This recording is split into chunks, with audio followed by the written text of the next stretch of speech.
का समाचार पहुंचाता हूँ। महाराज के जीवन की जय जयकार हो। क्या समाचार है? दीनानाथ दयाल के शंभो होत सहाय, ब्रह्मपुत्र नारद ऋषि द्वार पधारी आए। पूज्य गुरुदेव का आगमन हुआ है। गुरुदेव भगवान पधार चुके हैं जी। वो आए हमारे यहाँ, धन हमारे भाग, चलकर उनको लाए हम प्रेम से अनुराग। चलो उनके स्वागत के लिए हम सभी चलते हैं। आइए, जय हो, बोलिए कंस महाराज की, गुरुदेव भगवान की। उठो देख के कंस बार बार कर दंडवत, बैठा रे परसंस सुहासन ऋषिनारदई। देख कंस आदरत की हो, कर दंडवत बरासर दी हो। नारद कहो कुशल नृपराई, कछुक सोच मोहि परत लखाई। हे मधुरेश, जब हम आपसे मिलने के लिए मथुरापुरी आया करते थे तो यह जो आपका मुखार विंद है यह कमल के पुष्प की तरह सदैव खिला हुआ रहता था, परंतु आज आपके मुखार विंद पर हमें उदासी के चिन्ह दृष्टिगोचर हो रहे हैं। हे राजन, आपको क्या चिंता है? किस सोच में डूबे हुए हो? उस चिंता को हमारे समक्ष प्रकट करो। क्या बताएं गुरुदेव? गुरुदेव, आप देख रहे हैं महाराज का एक कमल के फूल के समान मुख रहने वाला आज गोभी का फूल बन गया है। तुम प्रताप मुनि कुशल सदाई, तुम प्रताप मुनि कुशल सदाई। एक सोच मोहे बड़हि गोसाई, ये दो ब्रज में नंद कुमारा, जान भरत मोहे को अवतार। गुरुदेव, आप जो मेरे मुख पर ये उदासी देख रहे हैं, विषाद की रेखाएं देख रहे हैं, ये यथार्थ है। वैसे तो मैं आपके श्री चरणों की असीम कृपा से सदैव कुशल मंगल ही रहता हूँ।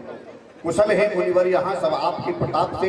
एक चिंता है दिल में शर्मा आती, कहते आपसे धर्म मैं करता नहीं हूँ तो डरता भी नहीं हूँ बाप से।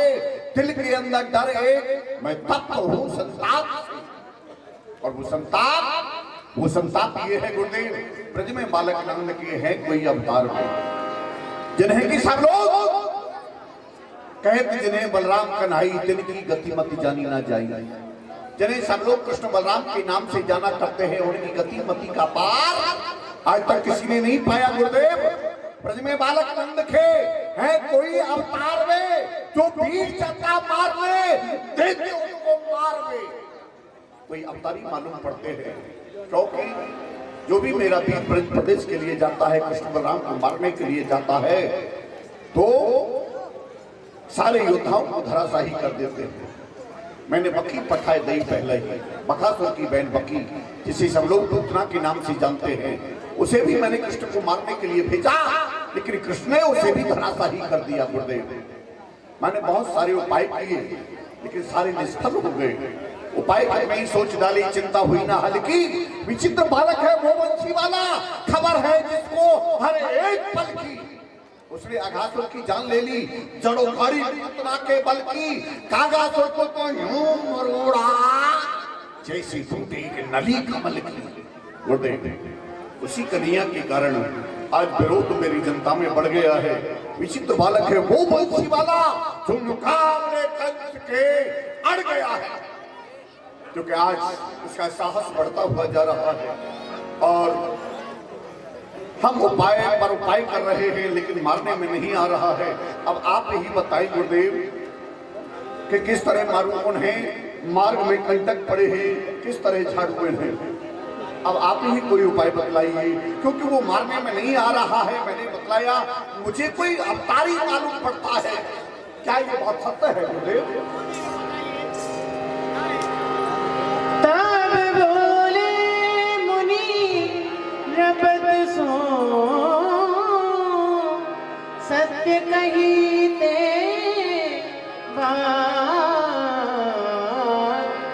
वे दोनों अवतारे, उन गति जानी न जात।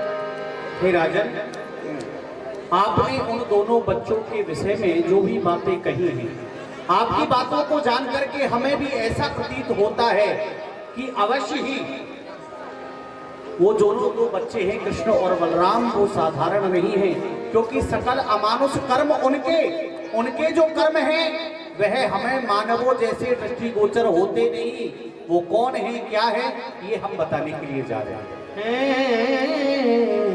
वे तेरे काल प्रगट भये ब्रज आई के, नंद गोप के बाल, उनको तू राखे मति। हे राजन, जो ब्रज प्रदेश में जन्मे हैं नंद और यशोदा के पुत्र कृष्ण और बलराम, वो संसार को दिखाने के लिए नंद और यशोदा के पुत्र हैं। उनकी वास्तविकता आप जानना चाहते हैं तो मैं छुपाऊंगा नहीं। राजन, वो आपके काल हैं। काल काल शब्द को सुन करके सभा में हड़कंप मच गया, क्योंकि ये वही तो काल शब्द था जो आकाशवाणी ने कहा।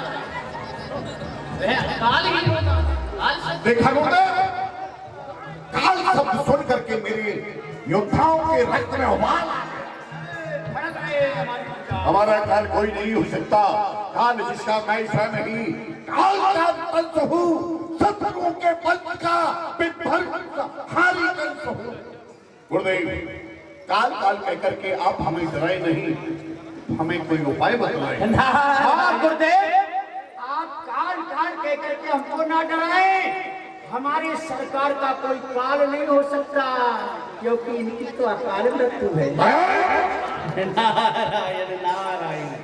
राजन, आपका काल कौन हो सकता है? आप ही सबके काल हैं। अरे मैंने तो समय के लिए यहाँ काल शब्द को प्रयोग किया है, आपने क्योंकि है भाई तुमरे काल प्रगट भई मर जाएगी।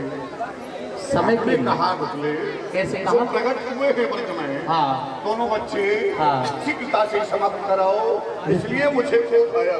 शीघ्रता से समाप्त कराओ। हे वे तेरे काल, वो आपके आने वाले समय समय के लिए आने वाले बात को समय ध्यान में मथुरा के राजा वही होंगे।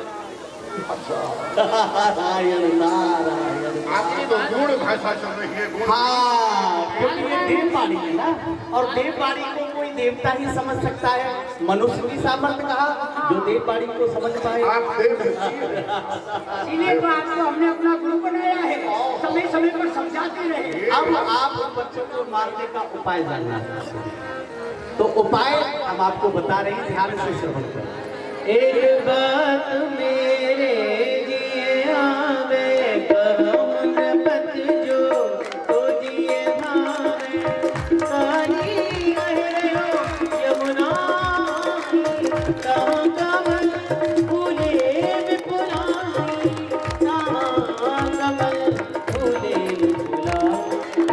राजा वृंदावन में यमुना जी के समीप में एक देह है, और उस देह में क्या नाम है बेटा? उस देह में एक काली नाम का काली दीवान कौन काली? वही काली कलकत्ते वाली, जिसका बचन न जाए खाली, चावल खाए भरभर थाली।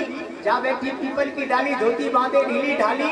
ब्रह्मा की बेटी विष्णु की साली, एक और एक काली, वो है मेरी घरवाली। अरे वाह नेपाली, तूने तो कविता ही बना डाली। उस देह में एक कालिय नाम का सर्प रहता है। कालिय देह नामक स्थान। उस देह में एक काली नाम का सर्प रहता है, जो यमुना जी के समीप में है। अच्छा अच्छा। हाँ, लेकिन गुरुदेव, सर्प से हमारा क्या प्रयोजन है? प्रयोजन ये कि उस देह में नील कमल के पुष्प खिले। कहाँ कमल फूले विपुलाही। फूल खिले हुए हैं नील कमल के, वो भी मान लिया, लेकिन फूलों से भी हमारा कोई प्रयोजन नहीं। फूलों से ये कहाँ ते मांग पठावा, मुख भेद नंग गही डरकाओ, मुख भेद नंग गही डरकाओ। यह सुन ब्रज के लोग डरे हैं, यह बात बेहू सुन पई है। जइए अवस फूल के बाजा, कहाँ घात करवे वही राजा, कहाँ घात करवे वही राजा। राजन, आपके यहाँ पर रंगेश्वर भगवान की पूजा होती है, तो आप ब्रज प्रदेश के लिए एक पत्र लिखें। उस पत्रिका में लिखें कि मुझे रंगेश्वर भगवान की पूजा के लिए कालीदह नामक स्थान से नील कमल के पुष्प चाहिए। संख्या आप जितनी लिखवा सके।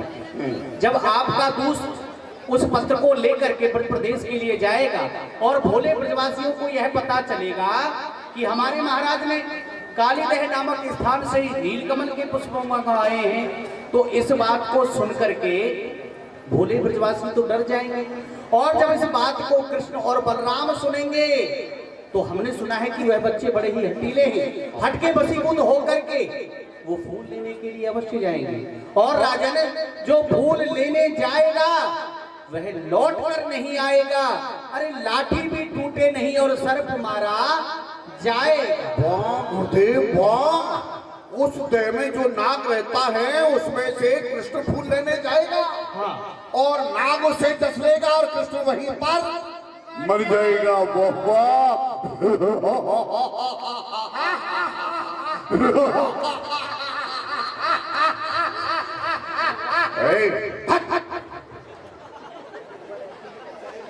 बहुत सुंदर उपाय गुरुदेव, ऐसा ही तो उपाय हम चाह रहे थे कि बात की तो बात रही, बात में कोई लपेट पड़े ना, तीर नहीं, शमशीर नहीं, वो सांप मरे लाठी टूटे ना, हमारा योद्धा भी समाप्त नहीं होगा और हमारा शत्रु भी समाप्त हो जाएगा। क्या बात है, गुरु जी ने कितना सुंदर उपाय बताया है। अब तो आपका शत्रु मर जाएगा। गुरु जी क्या है, रसगुल्ले ही रसगुल्ले। जी में ऐसा आता है, रस को निचोड़ दो और गुल्ला को खा जाए। लेख लिखे करतार ने, जिन्हें मेट सके ना को, हित अनहित पहचान के, करहु सुभावे तो। हे राजन, विधाता ने जिस जीव के भाग्य में जैसा लिख दिया है उसे मिटने वाला तो इस संसार में कोई है ही नहीं। इसलिए उपाय हमने आपको बता दिया। अब करो ना करो ये आपके ऊपर है, क्योंकि हित अनहित पशु पक्षी नहीं जाने। अपना हित और अनहित तो पशु पक्षी भी जानते हैं। आप तो उसमें राजा हैं। अब हम चले नार। हम तो गुरुदेव के आदेश पर चलेंगे। आपने आदेश जैसा किया है हम वैसा ही करेंगे, क्योंकि हम सबकी तो बुद्धि पहले ही तराम ले चुकी थी। कोई उपाय निकल करके नहीं आ रहा था। आपने हमें उपाय बतलाया है, मार्गदर्शन कराया है, तो हम उसी मार्ग पर चलेंगे ना। गुरुदेव ने उपाय बताया है, बहुत परिश्रम हुआ है, तो गुरुदेव कुछ जलपान ले लीजिए। नमकीन आपको बहुत प्रिय लगती है। हाँ, ये क्या हुआ? नमकीन क्या वो नहीं पीते। बुद्धि ठीक नहीं है इनकी, ब्रह्म हो रहे हैं अभी लोग। हाँ, तो कुछ जलपान, नाश्ता नाश्ता। नाश्ता से इनका नहीं है कोई वास्ता, तो पकड़िए अपना रास्ता।